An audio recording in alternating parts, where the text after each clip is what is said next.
En este preciso momento, mientras escuchas estas palabras, un coloso de acero de 257 metros de largo navega por aguas que podrían convertirse en el escenario del próximo gran conflicto mundial.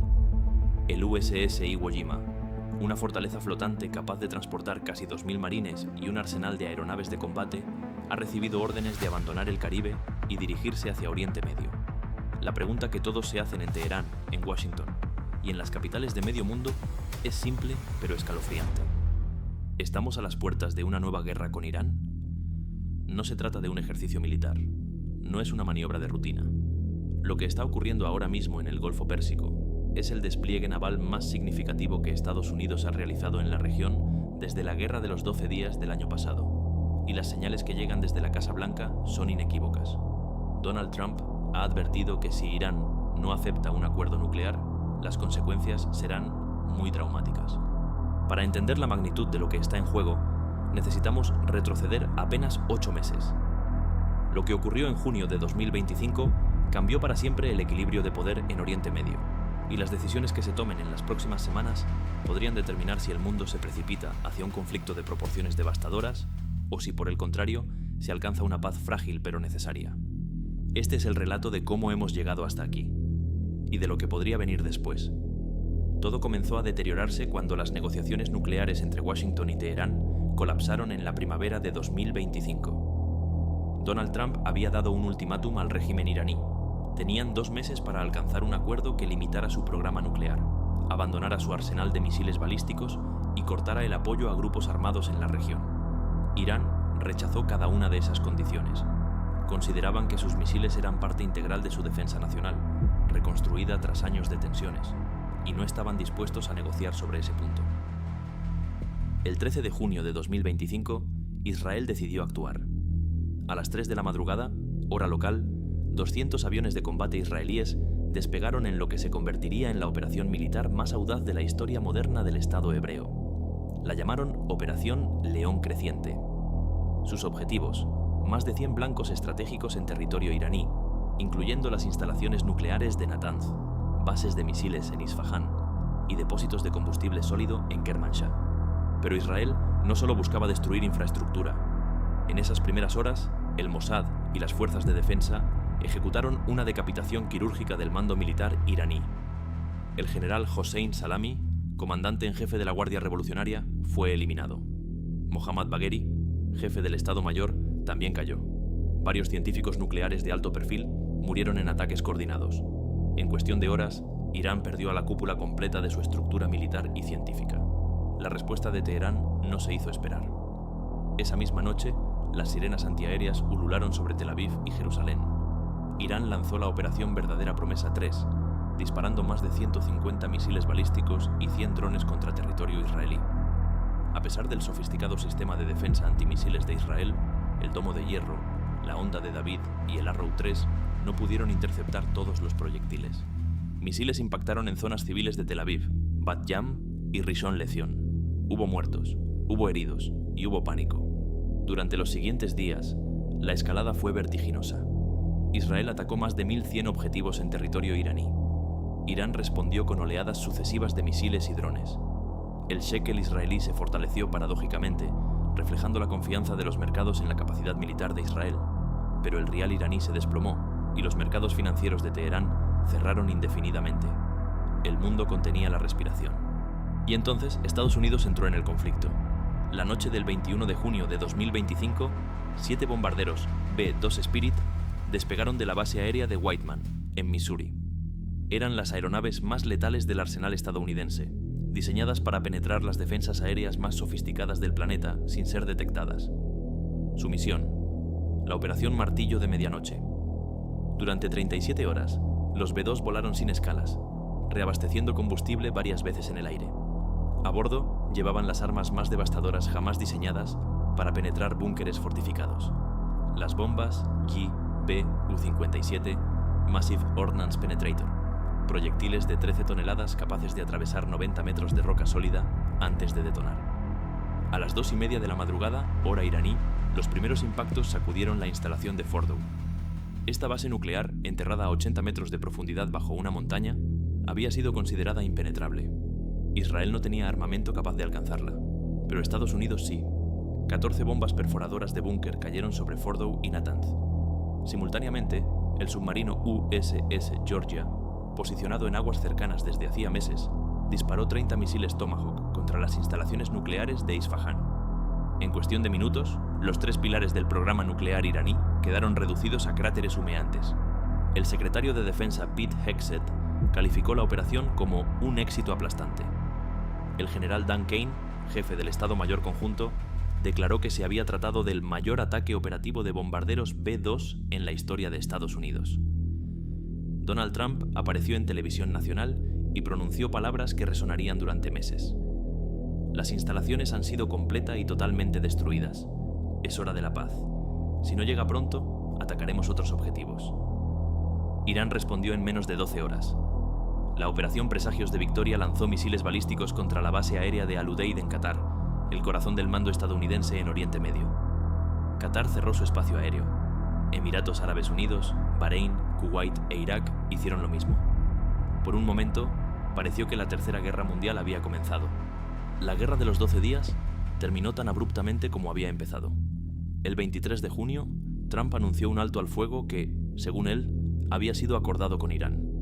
Teherán negó haber firmado acuerdo alguno, pero reconoció que sus operaciones militares habían cesado a las 4 de la madrugada. El balance fue devastador. Casi 1000 bajas en Irán, incluyendo decenas de miembros de la élite militar y científica. 30 civiles israelíes muertos. La defensa aérea iraní prácticamente neutralizada. El programa nuclear retrasado, según el Pentágono, entre 1 y 2 años. Y una tensión latente que no tardaría en volver a estallar.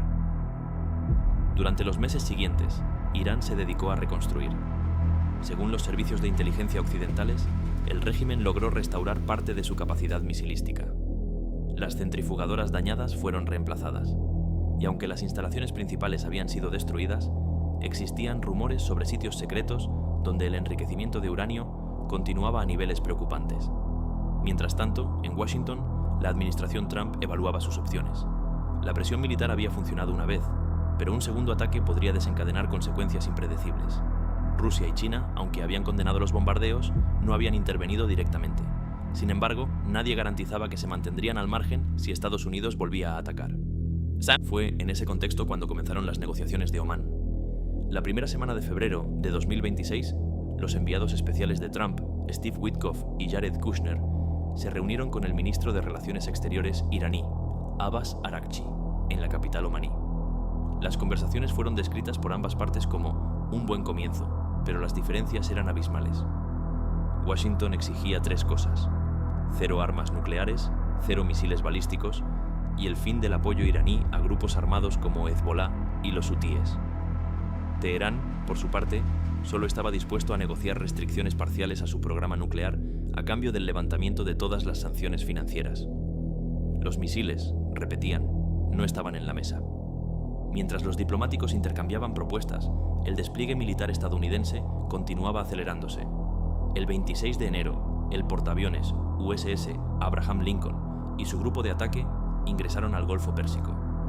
Fue la primera vez desde la Guerra de los 12 días que un portaaviones nuclear estadounidense navegaba tan cerca de las costas iraníes. El Comando Central describió el despliegue como una medida de vigilancia y disuasión.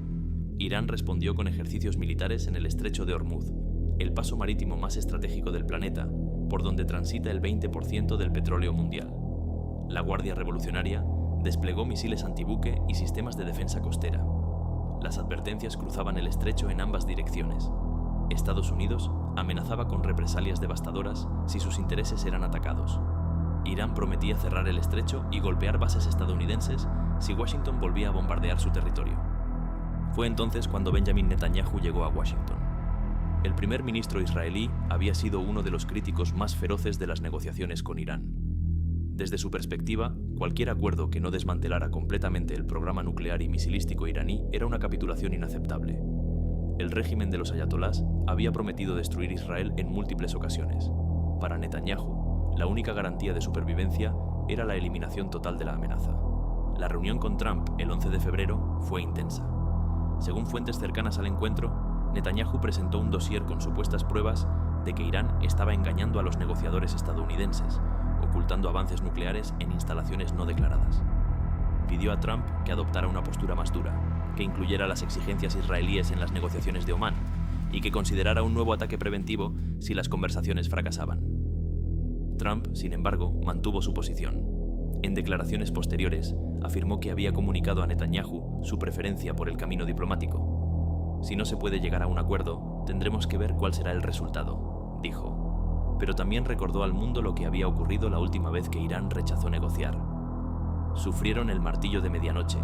Esperemos que esta vez sean más razonables. Y fue en ese momento cuando comenzaron a circular los rumores sobre el USS Iwo Jima. El USS Iwo Jima no es un portaaviones convencional. Es algo diferente, quizás más peligroso en ciertos escenarios. Se trata de un buque de asalto anfibio clase Wasp, una fortaleza flotante diseñada para un tipo de guerra que los portaaviones tradicionales no pueden librar, la proyección de fuerza terrestre directa. Con sus 257 metros de eslora y más de 41.000 toneladas de desplazamiento, el Iwo Jima puede transportar hasta 1.900 marines completamente equipados, junto con sus vehículos blindados, embarcaciones de desembarco y equipo pesado. Su cubierta de vuelo permite operar helicópteros CH-53 Super Stallion con vertiplanos MV-22 Osprey y cazas de despegue vertical F-35 B Lightning II. En otras palabras, es una base aérea flotante con capacidad para desembarcar un ejército completo en cualquier costa del planeta. Pero el Iwo Jima es también mucho más. Cuenta con un hospital a bordo con quirófanos y salas de tratamiento capaces de atender a más de 300 pacientes simultáneamente. Funciona como centro de mando móvil desde donde se pueden coordinar operaciones militares complejas, y su historia reciente lo ha convertido en un símbolo de la capacidad estadounidense para actuar rápida y decisivamente en cualquier lugar del mundo. En enero de 2026, el USS Iwo Jima estuvo en el centro de una operación que conmocionó al hemisferio occidental. Fue a bordo de este buque donde Nicolás Maduro, el presidente venezolano, fue trasladado tras ser capturado en la Operación Resolución Absoluta. La imagen de Maduro esposado en la cubierta del Iwo Jima dio la vuelta al mundo y demostró que Estados Unidos estaba dispuesto a utilizar su poderío militar para derrocar regímenes que consideraba amenazas. Ahora, ese mismo buque se prepara para dirigirse hacia Oriente Medio. Y la pregunta inevitable es, ¿con qué propósito? Las fuentes oficiales hablan de refuerzo de la presencia militar y operaciones de disuasión. Pero los analistas leen entre líneas. El USS Iwo Jima no es un buque diseñado para patrullar aguas internacionales y proyectar presencia. Es un buque diseñado para desembarcar tropas en territorio enemigo. Si las negociaciones de Omán fracasan, si Irán rechaza las condiciones estadounidenses, si el régimen de los ayatolás decide avanzar hacia la bomba nuclear, ¿qué opciones tiene Washington?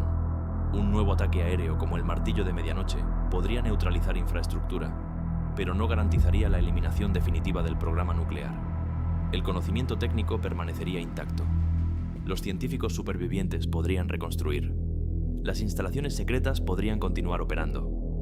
Algunos estrategas especulan con un escenario diferente, una intervención terrestre limitada, destinada a asegurar sitios nucleares críticos, capturar material radiactivo antes de que pueda ser dispersado y establecer zonas de control que impidan la reconstitución del programa. Es un escenario extremadamente riesgoso, con potencial para escalar hacia un conflicto regional devastador. Pero es un escenario para el cual el USS Iwo Jima estaría perfectamente preparado. Por supuesto, existen otras posibilidades. El despliegue podría ser simplemente una demostración de fuerza destinada a presionar a Irán en la mesa de negociaciones. Trump ha utilizado repetidamente la amenaza militar como herramienta diplomática, y hasta ahora le ha funcionado. El Iwo Jima y sus casi 2.000 marines podrían ser una carta más en el póker de alto riesgo que se juega en Oriente Medio. Mientras el mundo observa los movimientos navales en el Golfo Pérsico, las protestas en Irán añaden una dimensión adicional a la crisis. Desde finales de diciembre, manifestaciones masivas han sacudido las principales ciudades iraníes. Lo que comenzó como protestas por el aumento del costo de vida se ha transformado en un cuestionamiento abierto al sistema político instaurado tras la Revolución Islámica de 1979. Organizaciones de derechos humanos reportan más de 5.000 muertos por la represión. Trump ha advertido al régimen que Estados Unidos intervendrá militarmente si continúan los asesinatos de manifestantes. La ayuda está en camino, tuiteó el presidente estadounidense. Sus palabras fueron interpretadas como una amenaza directa, aunque también como un mensaje de esperanza para los opositores iraníes. El régimen, sin embargo, no muestra signos de debilidad. El líder supremo, Ali Khamenei, ha acusado a Estados Unidos e Israel de infiltrar terroristas para desestabilizar el país. Ha prometido que cualquier agresión será respondida con fuerza devastadora. Y ha recordado que Irán posee la capacidad de atacar bases estadounidenses, buques de guerra e intereses occidentales en toda la región. Esta no es una amenaza vacía. Irán ha demostrado en múltiples ocasiones su capacidad para golpear objetivos a grandes distancias. Durante la Guerra de los 12 días, misiles iraníes alcanzaron la base de Al-Udeid en Qatar, el centro neurálgico de las operaciones aéreas estadounidenses en Oriente Medio.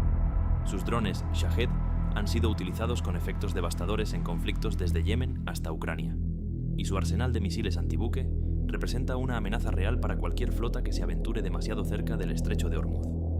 Además, Irán mantiene una red de aliados y grupos armados a lo largo de la región que podrían activarse en caso de conflicto: Hezbollah en el Líbano, las milicias chiitas en Irak, los hutíes en Yemen, grupos en Siria y Afganistán.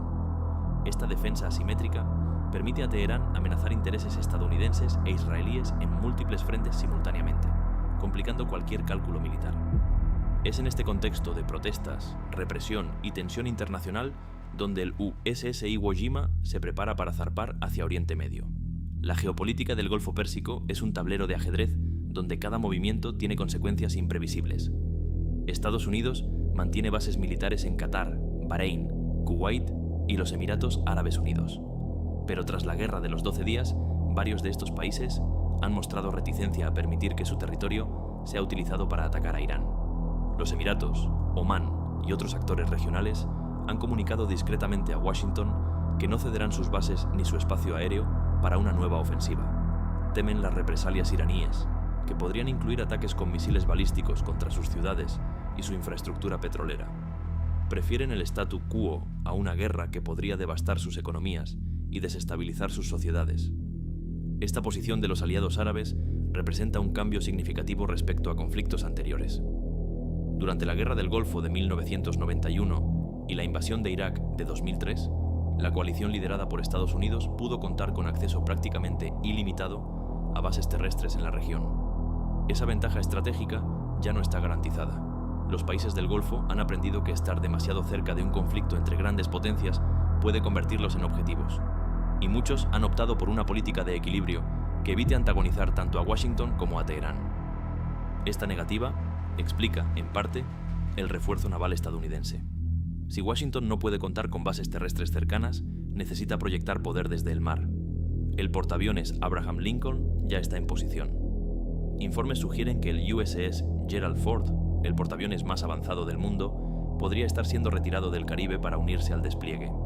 Y ahora el USS Iwo Jima se suma a la Armada. Es el mayor concentración de poder naval estadounidense en la región desde la invasión de Irak en 2003, y todo indica que podría seguir creciendo. ¿Qué pasará en las próximas semanas? Nadie puede predecirlo con certeza. Las negociaciones en Omán podrían avanzar, aunque lentamente. Irán podría ceder en algunos puntos, aceptando restricciones a su programa nuclear a cambio de alivio de sanciones. O podría mantenerse firme, calculando que Estados Unidos no se atreverá a lanzar otro ataque después del caos provocado por el martillo de medianoche. Trump ha dejado claro que su paciencia tiene límites. Ha dado a Irán un plazo de aproximadamente un mes para mostrar avances significativos. Si ese plazo expira sin resultados, ha prometido activar una segunda fase que será muy dura para Teherán. Sus palabras exactas: "No quiero eso, pero tenemos que hacer un acuerdo. De lo contrario, va a ser muy traumático". Israel, por su parte, presiona para que Estados Unidos adopte una postura más agresiva. Netanyahu ha expresado públicamente su escepticismo sobre la posibilidad de alcanzar un acuerdo con Irán. Desde su perspectiva, la única garantía es la destrucción militar del programa nuclear, no las promesas de un régimen que considera fundamentalmente deshonesto. Y en medio de todo esto, el USS Iwo Jima navega hacia el este. A bordo, casi 2.000 marines entrenados para las operaciones más peligrosas que pueda requerir su país. En sus hangares, helicópteros y cazas listos para despegar en cuestión de minutos. En su interior, un hospital preparado para atender las bajas de un conflicto que nadie quiere, pero que cada día parece más inevitable. La historia nos enseña que las guerras rara vez comienzan según los planes de quienes las provocan. El asesinato del archiduque Francisco Fernando en 1914 desencadenó una cadena de eventos que nadie pudo controlar. La invasión de Polonia en 1939 llevó a un conflicto que sus instigadores creían que sería breve y limitado. La Guerra del Golfo de 1991 demostró que incluso las victorias rápidas tienen consecuencias duraderas. Oriente Medio es una región donde un incidente menor puede escalar en cuestión de horas. Un dron derribado, un misil que impacta en el lugar equivocado, un enfrentamiento naval en el estrecho de Hormuz. Cualquiera de estos eventos podría desencadenar una espiral que nadie sabría cómo detener. Estados Unidos ha demostrado que tiene la capacidad militar para infligir daños devastadores a Irán. El martillo de medianoche lo probó, pero Irán también ha demostrado que puede golpear bases estadounidenses, que puede saturar las defensas israelíes, que puede amenazar el flujo mundial de petróleo. Una guerra total no tendría ganadores claros, solo distintos niveles de destrucción. Por eso, el despliegue del USS Iwo Jima es tan significativo. No es solo un movimiento militar, es un mensaje, es una declaración de intenciones, es la manifestación física de una política que dice: estamos preparados para lo peor, esperamos lo mejor, pero no dudaremos en actuar. Mientras grabamos estas palabras, el USS Iwo Jima continúa su travesía. En Teherán, los ayatolás deliberan sobre cómo responder a la presión occidental sin parecer débiles ante su propia población. En Washington, los asesores de Trump evalúan opciones que van desde la diplomacia hasta la guerra. En Tel Aviv, los generales israelíes preparan planes de contingencia para cualquier escenario. El mundo observa. Los mercados petroleros tiemblan ante cada titular. Las aerolíneas redirigen vuelos para evitar el espacio aéreo de la región. Los diplomáticos trabajan febrilmente para encontrar una salida que evite el desastre. ¿Lograrán las negociaciones de Omán producir un acuerdo que satisfaga a todas las partes? ¿Aceptará Irán las condiciones estadounidenses antes de que expire el ultimátum de Trump? ¿O nos precipitamos hacia un conflicto que podría redefinir Oriente Medio para las próximas décadas? Las respuestas a estas preguntas se escribirán en las próximas semanas.